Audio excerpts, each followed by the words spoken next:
ভুলে গেলে চলবে না, আমেরিকার রাজনীতিতে ককাস হলো ভয়ঙ্কর একটি চাপ সৃষ্টিকারী প্রভাব বলয় বা প্রেশার গ্রুপ। অথচ ইতিহাস সাক্ষী দেয় কেবল বাংলার লুণ্ঠিত সম্পদের উপর ভর করে মাত্র 1 বছরের ব্যবধানে ব্রিটেনে 20টিরও বেশি নতুন শিল্প ব্যাংক গড়ে ওঠে। পরিসংখ্যান দ্ব্যর্থহীনভাবে বলে দেয় যে পশ্চিমা বিশ্ব আজ উৎপাদকের খোলস থেকে ছিটকে স্রেফ ভোক্তায় পরিণত হয়েছে। বৈশ্বিক প্রবৃদ্ধিতে একসময়ে অজেয় আমেরিকার অবদান নেমে এসেছে মাত্র 9.9%।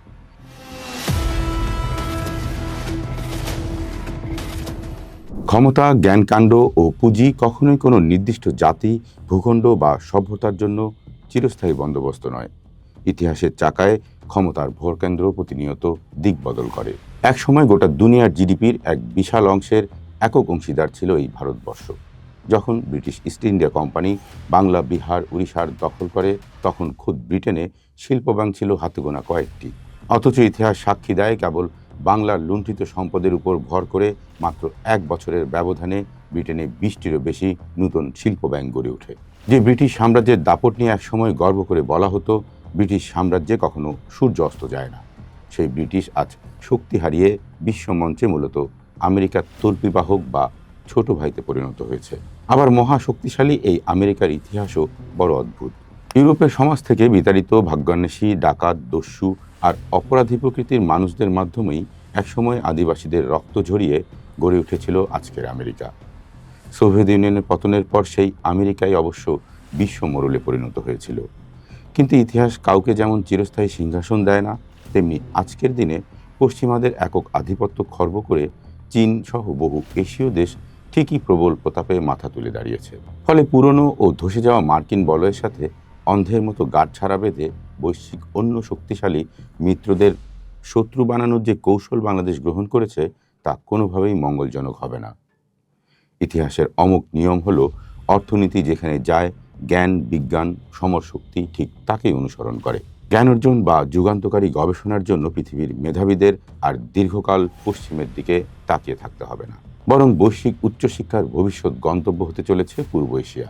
বৈশ্বিক জিডিপিতে কার কতটুকু অবদান, সেই হিসাব কষলেই পশ্চিমাদের ভয়াবহ পতনের চিত্র পরিষ্কার হয়ে যায়। বৈশ্বিক রিয়েল জিডিপিতে এখন 26.6% একাই যোগান দিচ্ছে চীন। দ্বিতীয় স্থানে থাকা ভারতের অবদান 17%।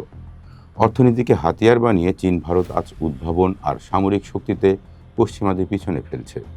পাশাপাশি এই বৈশ্বিক পরিবর্তনের পালে শক্তিশালী বাতাস যোগাচ্ছে দক্ষিণ পূর্ব এশিয়ার দেশগুলো।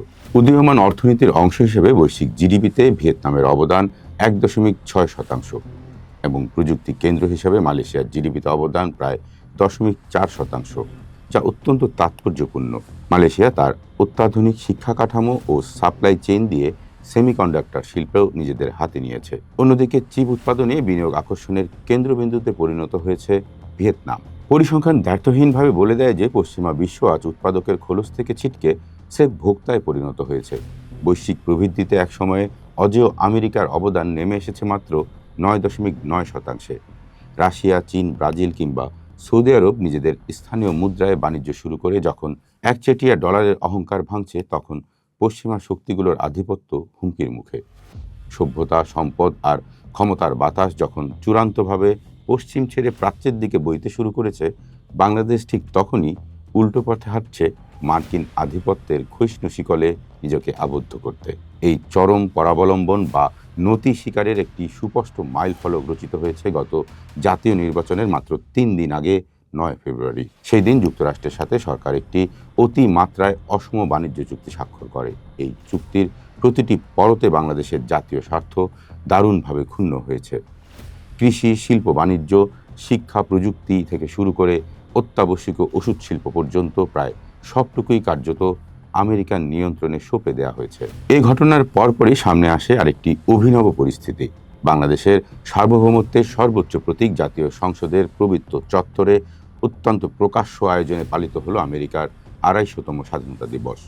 খোদ জাতীয় সংসদ প্রাঙ্গণে এমন কোনো ভিনদেশি রাষ্ট্রের স্বাধীনতা দিবস উদযাপনের নজির অতীতে কখনো ছিল না। আর এখানেই উন্মোচিত হলো আরেকটি গোপন মহড়ার কথা। বাংলাদেশের জাতীয় সংসদে আইন প্রণেতাদের সমন্বয়ে আনুষ্ঠানিক আমেরিকান ককাস গঠিত হয়েছে। 10 সদস্যের এই কমিটিতে 2 জন জামায়াতে ইসলামের, 1 জন এনসিপি এবং বাকি 7 জন বিএনপির সংসদ সদস্য অন্তর্ভুক্ত হয়েছেন। আমেরিকার বাইরে ভারত, অস্ট্রেলিয়া বা যুক্তরাজ্যের মতো দেশগুলোতে অন্য রাষ্ট্রের সাথে দ্বিপক্ষীয় সম্পর্ক জোরদারে বড়জোর ফ্রেন্ডশিপ গ্রুপ করার রীতি রয়েছে। 2019 সালে ভারতের লোকসভায় একটি আমেরিকান ককাস বানানোর উদ্যোগ নেওয়া হয়েছিল, যা ভারত অত্যন্ত কঠোরভাবে বাতিল করে দেয়। আজ পর্যন্ত কেবল ইসরায়েল, তাইওয়ান বা হাঙ্গেরির মতো গুটিকতক দেশ ছাড়া আমেরিকান ককাসের ধারণা পৃথিবীতে অস্তিত্বহীন। কিন্তু এবার এই সন্দেহজনক দলিলেই বাংলাদেশের নাম উঠল। ভুলে গেলে চলবে না, আমেরিকার রাজনীতিতে ককাস হলো ভয়ঙ্কর একটি চাপ সৃষ্টিকারী প্রভাব বলয় বা প্রেশার গ্রুপ।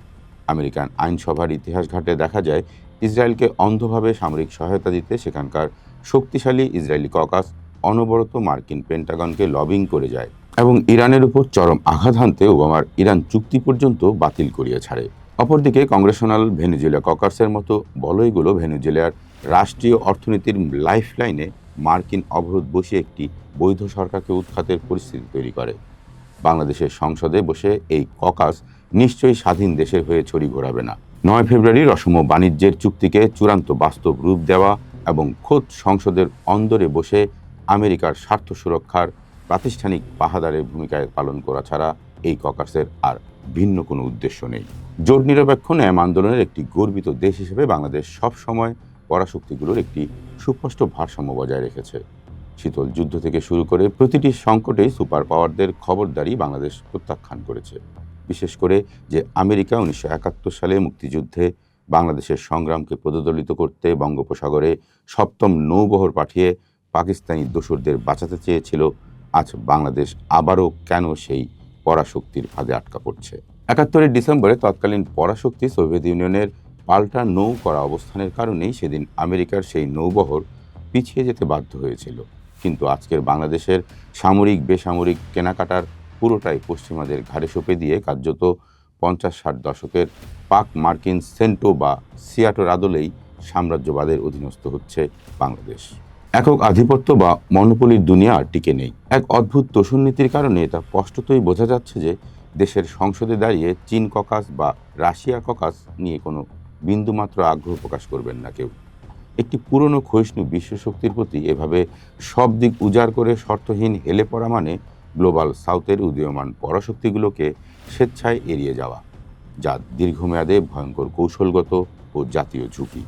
সস্তা শ্রমে টিকে থাকার নীতি ভুলে গিয়ে ভিয়েতনাম বা মালয়েশিয়ার মতো উদীয়মান শক্তিগুলো পশ্চিমা চোখ রাঙানি এড়িয়ে নিজেদের সম্পদ অর্থনীতির সুরক্ষা কিভাবে নিতে হয়, বাংলাদেশকে এখন সেই শিক্ষায় ব্রতী হতে হবে।